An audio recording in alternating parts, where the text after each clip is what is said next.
ರಾಜಸ್ಥಾನದ ಉದಯಪುರದಲ್ಲಿ devil shooting ಭರ್ಜರಿಯಾಗಿ ನಡೆದಿದ್ದು, ಪತ್ನಿ ವಿಜಯಲಕ್ಷ್ಮಿ ಹಾಗೂ ಪುತ್ರ ವಿನೇಶ್ ದರ್ಶನ್ಗೆ ಸಾಥ್ ನೀಡಿದ್ರು.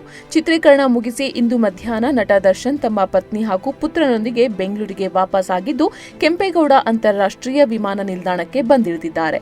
ಇತ್ತೀಚೆಗಷ್ಟೇ ವಿಜಯಲಕ್ಷ್ಮಿ ಅವರು ರಾಜಸ್ಥಾನದ ಕೆಲವು ಸ್ಥಳಗಳಿಗೆ ಭೇಟಿ ನೀಡಿದ ಫೋಟೋಗಳನ್ನು ತಮ್ಮ ಇನ್ಸ್ಟಾಗ್ರಾಂ ಖಾತೆಯಲ್ಲಿ ಹಂಚಿಕೊಂಡಿದ್ರು. ಮಿಲನಾ ಪ್ರಕಾಶ್ ನಿರ್ದೇಶನದಲ್ಲಿ ಡೆವಿಲ್ ಚಿತ್ರ ಹೊರಬರ್ತಾ ಇದ್ದು, ದರ್ಶನ್ ಜೊತೆಗೆ ರಚನಾ ರೈ, ಶರ್ಮಿಳಾ ಮಾಂಡ್ರೆ, ಬಿಗ್ ಬಾಸ್ ಖ್ಯಾತಿಯ ವಿನಯ್ ಗೌಡ ಸೇರಿದಂತೆ ಇನ್ನಿತರರು ತೆರೆ ಹಂಚಿಕೊಂಡಿದ್ದಾರೆ.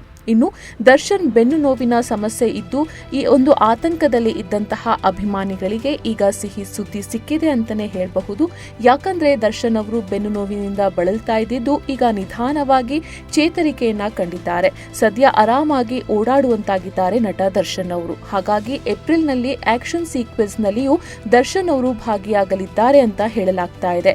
ಡೆವಿಲ್ ಟೀಮ್ ಸದ್ಯ ಫೈಟ್ ಮಾಸ್ಟರ್ ರಾಮ್ ಲಕ್ಷ್ಮಣ್ ಡೇಟ್ಗಾಗಿ ಕಾಯ್ತಾ ಇದ್ದಾರೆ ಅಂತ ತಿಳಿದು ಬಂದಿದೆ. ರಾಮ್ ಲಕ್ಷ್ಮಣ್ ಡೇಟ್ ಕನ್ಫರ್ಮ್ ಆದ ಕೂಡಲೇ ಡೆವಿಲ್ ಆಕ್ಷನ್ ಸೀಕ್ವೆನ್ಸ್ ಶೂಟ್ ಶುರುವಾಗಲಿದೆ ಅನ್ನುವಂತಹ ಮಾಹಿತಿಗಳು ಮೂಲಗಳಿಂದ ಲಭಿಸಿವೆ.